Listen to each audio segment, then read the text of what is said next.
안녕하세요. 눈에 넣어도 아프지 않을 딸아이 하나를 키우고 있는 30대 여성입니다. 아이를 볼 때마다 이렇게 하나 키우기도 힘든데 어머니는 어떻게 저랑 오빠들을 키우셨나. 그런 생각이 들면서 감사한 마음이에요. 한편으론 어머니에겐 아버지란 든든한 남편이 있었으니 오히려 나보다 사정이 나으셨으려나 싶기도 하지만요. 아무튼 지금 아이도 잠들었고 괜히 제 마음도 싱숭생숭해져서 익명의 힘을 빌려 제 이야기나 한번 해볼까 합니다. 가벼운 마음으로 들어주세요. 남편이라고 부르자니 온몸에 소름이 돋는 기분이지만 그래도 일단은 남편이라 하겠습니다. 남편하고는 회사에서 알게 된 사이였어요. 타 회사에서 이직을 해왔다는 남편이 저희 부서에 합류했는데 그때 제가 많이 도와줬지요. 다만 제 딴에는 남편이 낯을 가리는 게 눈에 뻔히 보여서 나름대로 잘 적응하라고 먼저 말 걸어주고 챙겨주고 했던 건데 남편은 제가 자기한테 관심이 있어서 그러는 줄 알았다나요? 그러면서 실은 자기도 저에게 호감이 있었다더니 급기야는 데이트 신청까지 해왔는데 황당하고 어이가 없었죠. 하지만 그렇다고 싫은 티를 내자니 괜히 어색해질 것 같기도 하고 그래서 나름대로 상황을 잘 무마시켜 보려고 데이트를 하게 되었습니다. 그런데 회사 안에서만 보던 남편과 회사 밖에서 본 남편은 무척이나 다르더라고요. 회사 안에서는 말수도 적고 뭔가 조심스러웠다면 밖에서는 농담도 잘하고 싹싹하고 무엇보다 어찌나 애정 공세를 퍼부어댔는지 몰라요. 그래서 결국 얼마 후부터 저는 남편과 다른 동료들의 눈을 피해 연애를 시작했는데 솔직히 그때만 해도 결혼까지 하게 될 줄은 꿈에도 상상하지 못했네요. 결혼 당시 시댁이나 친정이나 형편이 넉넉한 편은 아니었기에 특별히 큰 도움을 받은 건 없었어요. 다만 남편이나 저나 모아둔 돈은 꽤 있었기에 둘이 모은 돈을 합하고 거기다 대출까지 받으니 비록 전세긴 했어도 서울에서 신혼살림을 시작할 정도는 되었죠. 야무지고 알뜰살뜰 살다 보면 10년 안에 서울에 있는 아파트 한 채는 마련할 수 있겠지. 그런 꿈을 꾸며 신혼을 이어갔습니다. 그때만 하더라도 저희 두 사람 앞에 행복한 미래만이 기다리고 있을 줄 알았지. 이렇게 제가 영원히 남편을 증오하게 될 줄은 몰랐네요. 저는 어려서부터 아이는 둘쯤 낳고 싶었고 그렇기에 결혼 전에도 남편에게 몇 번이나 그런 이야기를 했었어요. 요즘 너도 나도 먹고 살기 힘들어서 애는 안 낳겠다 하지만 나는 그래도 둘은 낳고 싶다고. 내 아이들한테 이 세상이 얼마나 즐겁고 멋지고 아름다운 곳인지 보여주고 싶다 말이죠. 그리고 제가 이런 이야기를 할 때마다 남편은 자기도 마찬가지라며 아이들에게 부끄럽지 않은 부모가 되자 했었고요. 그런데 막상 결혼한 지 1년이 지나 제가 이제 아이를 가졌으면 좋겠다 하니 남편이 꼭 아이를 가져야겠냐는 거예요. 자기는 좀 자유롭게 살고 싶다면서 말이죠. 저는 생각지도 못한 남편의 발언이 어이가 없었고 급기야는 화도 났어요. 그래서 갑자기 그렇게 말을 바꾸면 어떡하냐고 나는 아이 없는 부부 사이라는 건 생각해 본 적도 없다 그랬습니다. 그런데 남편이 그럼 뭐 지금이라도 헤어져 줄 거냐 그러는데 그때 받은 충격은 이루 말을 할 수가 없었죠. 그리고 그렇게 며칠 동안 저는 남편과 말 한마디 섞지 않았습니다. 남편은 말이 헛나왔다 하면서도 진심 어린 사과는 하지 않았고 오히려 저를 예민한 여자로 몰고 갔으니까요. 그리고 전 그런 남편의 태도에 더 크게 상처를 받았죠. 사랑해서 결혼했고 그래서 아이가 갖고 싶은 건데 이렇게 비참한 기분까지 느껴야 하는 건지. 정말 시도 때도 없이 제 신세가 불쌍해서 눈물이 다 나더라니까요. 하지만 이혼을 결심하기도 쉽지 않았어요. 비록 당시에는 제가 타 회사로 이직을 한 이후이긴 했지만 그래도 제 인맥이 남편 인맥이나 다름없었고 제가 결혼할 때 누구보다 기뻐하셨던 친정부모님을 생각하면 어떻게든 잘 사는 모습만 보여드리고 싶었으니까요. 그런데 그렇게 이러지도 저러지도 못하고 어느덧 한 달쯤 흘렀을 무렵 저는 또 한 번 크게 놀랄 수밖에 없었습니다. 제가 임신했다는 사실을 알게 되었거든요. 비록 남편과 사이는 좋지 않았지만 그래도 남편이 애아빠이니 말을 안 할 수가 없잖아요. 그래서 화해도 할 겸 작은 선물 상자를 사서 그 안에 2줄로 표시된 임신 테스트기를 넣어 식탁에 올려두었어요. 인터넷에서 보니까 이렇게 해두면 남편들이 너무 좋아서 소리를 지르거나 감격에 눈물을 흘리거나 하더라고요.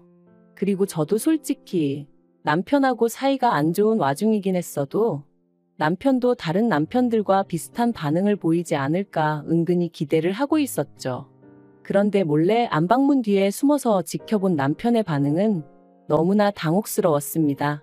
그건 기뻐하는 사람도 감동한 사람도 아니고 말 그대로 좌절하고 화가 난 사람의 모습이었거든요. 뱃속의 아이에겐 미안했지만 남편이 너무 미워서 지워버릴까 그런 마음마저 들었어요. 하지만 친정부모님은 남편이 너무 크게 놀라서 그랬을 수도 있다며 저더러 임신하면 원래 기분이 크게 오르락내리락 하는 법이라고 제가 오해한 거라 하셨습니다. 시부모님 또한 말씀하시길 남편이 원래 무딘 구석이 있지 않냐면서 저더러 별거 아닌 일을 크게 키우지 말라셨고요. 하지만 이후로도 남편이 보인 반응은 제가 알고 있던 태어날 아이를 기다리는 아빠의 모습과는 많이 달랐고 저에게도 하루가 다르게 무심해져만 갔네요. 그러다 하루는 남편이 샤워를 하러 들어갔을 때였습니다. TV를 보는데 홈쇼핑에서 젖병 소독기를 팔고 있더라고요. 그리고 그 가격이 제가 인터넷에서 봤던 것보다 훨씬 저렴했어요. 그래서 얼른 사야겠다는 생각이 들어 제 핸드폰을 찾는데 도대체 이 핸드폰이 어디로 간 건지 아무리 찾아도 안 보이는 거예요. 반면에 남편 핸드폰은 소파 위에 있었기에 일단은 주문부터 하자는 생각으로 핸드폰을 켰습니다. 패턴으로 잠겨 있긴 했지만 연애 때부터 늘 똑같은 패턴이라 쉽게 풀 수 있었고요. 그리고 홈쇼핑 전화번호를 누르려던 순간 어째서인지 메신저가 제 눈에 들어왔고 지금도 왜 그랬는지는 모르겠는데 한번 확인해보고 싶은 충동이 들대요. 그런데 다행이라고 해야 할지 메신저에는 의심할 만한 건 아무것도 없었어요. 그래서 왠지 모를 안도를 하고 통화 목록을 보는데 어떤 한 사람만 성도 없이 딱 두 글자 이름으로 저장이 되어 있는 게 아니겠어요? 그리고 좀 살펴보니까 하루에도 3-4번 넘게 통화를 주고받은 흔적까지. 뭐라 콕 집어 말할 수는 없었지만 기분 나쁜 예감에 제 심장이 벌렁벌렁 뛰더라고요. 저는 그 전화번호를 얼른 옮겨 적어 이튿날 남편이 출근하기가 무섭게 제 핸드폰에 저장을 했어요. 그러자 그 여자 프로필이 제 메신저에 떴는데 제가 아는 여자였습니다. 남편의 오래된 동창이라며 저희 연애할 때 몇 번 술도 같이 마시고 결혼식에도 왔던 친구였죠. 그러니 제 의심은 확신으로 커질 수밖에 없었습니다. 저도 아는 남편의 친구인데 생판 다른 이름으로 저장해놓고 주고받은 메신저는 하나도 없는데 하루에도 몇 번씩 통화는 주고받았다는 게 어떤 식으로 생각해도 말이 되질 않더라고요. 그래서 그때부턴 태교를 해야 하는 그 중요한 시간에 배우자의 불륜 외도 있단 거나 검색하며 시간을 보내게 되었어요. 확실한 증거도 없고 혹시나 뱃속의 아이가 잘못될까 싶어 제대로 욕 한 번 못하고 울지도 못하면서 말이죠. 그리고 그렇게 지옥 같은 날들이 흘러가던 중 저에게도 기회가 왔으니 남편이 핸드폰을 두고 출근을 했어요. 가지러울 만한 상황이 안 된다며 저한테 가져다 달라 했지만 저는 제 불러온 배를 핑계로 못 간다고 핸드폰 없이 하루 지낸다고 죽는 거 아니지 않냐고 참으라 했죠. 그리고 그때부터 저는 남편이 퇴근하기 전까지 말 그대로 남편의 핸드폰을 샅샅이 뒤지기 시작했습니다. 뭐라도 하나만, 확실한 하나만 나와라. 그게 남편이 바람을 폈다는 증거든 아니면 결백하다는 증거든 제발 확실한 하나만 나와달라고 마음속으로 빌면서 말이죠. 그리고 다행히 제 바람이 통했는지 남편의 핸드폰에서 숨겨진 폴더를 찾았는데 그 안에는 남편과 상간녀의 구역질나는 대화들이 가득했어요. 참고로 메신저도 사람들이 많이 쓰는 메신저가 아닌 커플들끼리만 쓰는 그런 메신저를 쓰고 있었더군요. 제가 연애 때 우리도 다른 커플들처럼 한번 이거 써볼까 했을 땐 유치하다며 싫다 했던 그 메신저였죠. 저는 대화 내용과 둘이 서로 주고받은 사진들을 전부 다 동영상으로 찍고 내친김에 남편의 친척들과 친구들 그리고 지인들의 연락처까지 전부 다 제 핸드폰으로 옮겼습니다. 여차하면 남편이 어떤 인간인지 낱낱이 까발릴 생각이었거든요. 그리고 속에서 끓어오르는 화를 누르며 어떻게든 제 감정을 다스리려 했어요. 사람들 말이 무조건 바람피냐고 상대를 몰아붙이면 오히려 역효과만 난다 했으니까요. 하지만 막상 퇴근한 남편을 보니 냉정한 판단을 내리고 움직이기가 쉬운 일이 아니었습니다. 그래서 결국 그 상간녀 얘기를 꺼내며 언제부터였냐 따져 물으니 전부 다 오해라며 아주 팔짝팔짝 뛰더라고요. 그저 사는 게 불쌍해서 통화 몇 번 하면서 힘내라고 한 것밖엔 없다며 아무것도 없는 빈 메신저를 보여주곤 이것 봐라 아무것도 없지 않냐고 적반하장으로 나오는데 아마도 제가 평소에 기계를 잘 다루지 못해서 남편에게 부탁하는 일이 잦다 보니 핸드폰에서 비밀 폴더 같은 것도 못 찾을 거라고 생각을 했던 모양이 돼요. 저는 저를 기만하는 남편의 태도를 정말이지 견딜 수가 없었습니다. 하지만 제가 가진 패를 전부 다 보여줄 순 없었으니 일단은 알겠다고 했죠. 한편 어느덧 시간이 흘러 출산이 코앞으로 다가왔고 저는 건강한 딸아이를 낳았어요. 하지만 어째서인지 남편도 어머님도 보이는 반응이 뜨뜻미지근했고 그런 반응을 보면서 저는 어렴풋이 남편이 여전히 외도를 이어가고 있다는 직감이 들었죠. 그리고 아니나 다를까 제가 산후조리원에서 퇴소해 집으로 돌아왔을 때 남편이 저에게 충격적인 이야기를 건넸습니다. 이혼하자고 했거든요. 저에 대한 마음이 식었다면서 제가 여자로 안 보인다나요? 제가 남편더러 어떻게 나한테 그런 말을 할 수 있냐. 울지 않으려고 했는데 눈물이 쏟아져서 사실 말도 제대로 못했어요. 하지만 남편에게 내가 싫어도 우리 딸을 봐서 참고 살 순 없겠냐 뭐 그렇게 말했던 것 같아요. 그런데 남편이 솔직히 자기랑 어디 하나 닮은 것 같지도 않고 정이 안 간답니다. 저야 10달 품고 있기라도 했지만 자기는 애랑 시간을 보냈으면 얼마나 보냈다고 정이 가네 안 가네 소리를 하는 건지 어이가 없더라고요.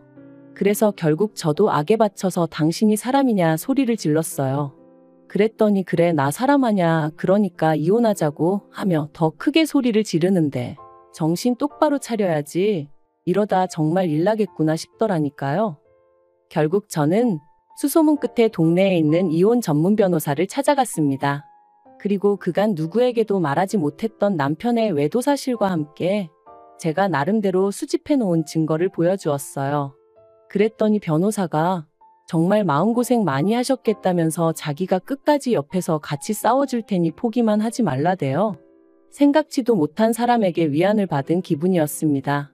그리고 이후로는 착수금을 입금하기가 무섭게 일이 일사천리로 진행되었죠.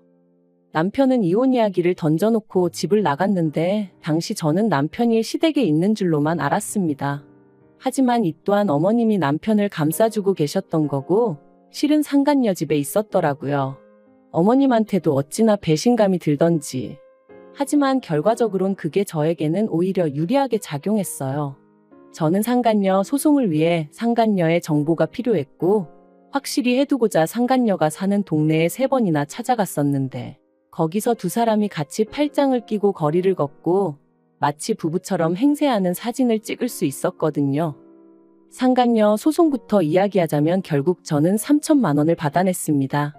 남편이 저더러 돈독이 올랐다며 속이 후련하냐길래 후련하겠냐고 나는 이제 시작이니 이 정도로 열내지 말라고 했죠. 그리고 이혼. 사실 이혼해주지 말까? 어떻게든 버티고 살까 그런 생각도 안 한 건 아니었어요.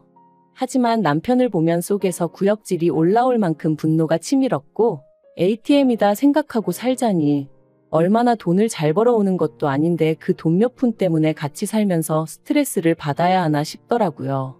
그래서 이혼을 결심했습니다. 남편은 안 지나서나 제가 이혼해주기만을 바라고 있었던지라 합의를 하는 건 어렵지 않았어요. 저는 결혼할 때 제가 가져온 8천과 위자료 3천을 원했습니다. 변호사 말로는 결혼 기간이 짧아서 사실 3천을 받아낼 수 있을지는 모르겠다. 좀 더 현실적인 금액을 부르는 게 좋겠다 했지만 남편이 이혼만 손꼽아 기다리는 걸 알았기에 저도 믿질 거 없단 생각으로 3천을 불렀네요. 그리고 역시나 제 예상대로 남편은 순순히 제 말대로 하겠다 하대요. 그리고 저는 어머님에게도 위자료를 청구했습니다. 아들인 남편의 외도 사실을 아시고도 숨겨주셨으니 저희 혼인관계가 파탄에 이르는데 일조하신 거나 마찬가지셨으니까요. 그리고 역시나 남편의 성화 덕분이라고 해야 할지 어머님이 1,000만 원 보내셨더라고요. 이 외에도 여러 가지로 합의를 마친 저희는 이혼 소송을 신청했고 이후로 조정 과정을 거쳐 한 달 만에 남남이 되었어요. 하지만 저에게 남은 거라곤 세 사람에게 받아낸 위자료 7천이 전부였고 계속해서 끓어오르는 울분은 어쩔 수가 없더라고요. 그런데 정말 신이 존재하긴 하는 건지 정확히 남남이 된 지 6개월 만에 지인을 통해 남편의 소식을 듣게 되었습니다. 이혼 당시 저는 저랑 남편이 왜 이혼하게 되었는지 저희를 아는 직장 동료들이나 지인들이 정확히 알기를 바랬어요. 만약 그 사람들과 인연이 끊어지게 된다면 그건 제가 아니라 남편이어야 한다고 생각했으니까요. 참고로 저희 남편은 불우한 학창시절을 보낸 탓에 친구라곤 직장 동료들이 전부입니다.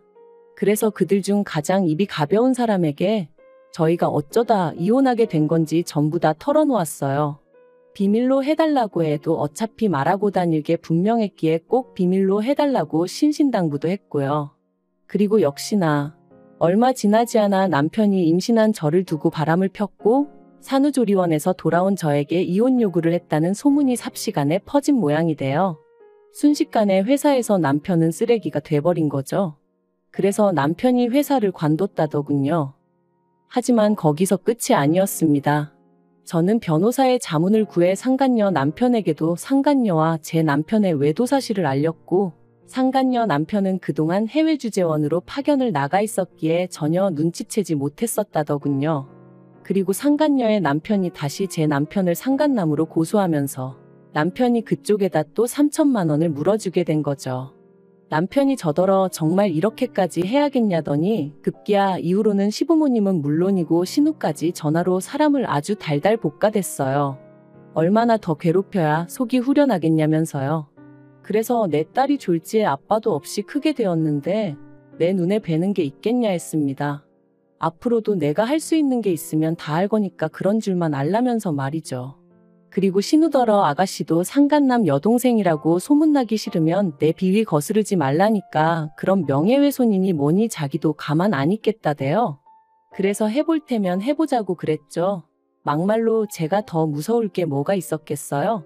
그리고 그렇게 이혼한 지 1년이 되던 작년 겨울 어머님이 연락을 해오셨어요. 사실 어머님 전화번호는 아예 삭제를 해버렸던 탓에 실수로 전화를 받게 된 거였죠. 어머님께서 잘 지냈냐 하시더니 하나밖에 없는 손녀 돌도 못 챙겨준 게 내심 마음에 걸리셔서 연락을 하셨답니다. 황당해서 신경 쓰지 않으셔도 된다고 했어요. 그랬더니 그러지 말고 당신 이야기 좀 들어보라 하시더니 너도 이제 자식 낳아 키워보니 알겠지. 부모 입장에선 자식이 무슨 짓을 하든 감싸고 돌 수밖에 없다 그러시는 거예요. 어이가 없어서 자식이 잘못된 길로 빠지면 못 가게 하는 게 부모 역할이지 무조건 오냐오냐 해주는 게 무슨 부모냐 쏘아붙였습니다. 그리고는 그런 이야기 이제 와서 저한테 왜 하시냐 듣고 싶지 않으니 그만하시라니까. 남편이 저랑 이혼하고 폐인이 되었다면서 반성 많이 한 것 같다고 저더러 한 번만 기회를 줄 수 없겠냐는 거예요. 어이가 없어서 기회는 무슨 기회냐고 말도 안 되는 소리 하신다 했습니다. 제가 죽어서 썩어 문드러지더라도 남편을 용서할 일은 없을 거라고요. 그리고 혹시나 저희 딸아이를 핑계로 어머님 아버님 혹은 남편이 제 앞에 나타나는 일은 없게 해달라고 했어요. 이혼할 때 핏줄이고 뭐고 필요 없다 한 게 남편이었으니 저는 애한테 네 아빠 죽었다고 할 거라고 할머니 할아버지도 다 죽고 없다 할 거라고 그런 줄 아시라 했죠. 그랬더니 어머님이 천륜이 네 멋대로 끊어지냐 하시길래 그거 먼저 끊고 도망간 게 어머님 아들인 거 기억 안 나시냐? 조심하셔라 그러다 또 어떤 엑스한테 눈 돌아가서 그땐 어머님하고도 연 끊는다 하고도 남을 작자다 그래버렸네요. 그리고 지금 오늘 이렇게 과거를 다시 곱씹다 보니 누군가 저에게 그러더라고요. 그래도 아이 아빠인데 남자가 순간 한눈 좀 팔 수도 있는 건데 참고 기다리지 그랬냐고요. 비온 뒤에 땅이 더 굳어지는 법이라면서 말이죠. 하지만 그건 자기가 겪어보지 않아서 그래요. 믿음과 신뢰를 저버리고 쾌락만 쫓는 사람이 무슨 애한테 좋은 본보기가 되어주겠어요? 아무튼 오늘로써 다시 한번 과거는 훌을 털어버리고 아이와 저 두 사람의 행복한 앞날을 꿈꾸며 한 걸음 한 걸음 나아가 볼게요.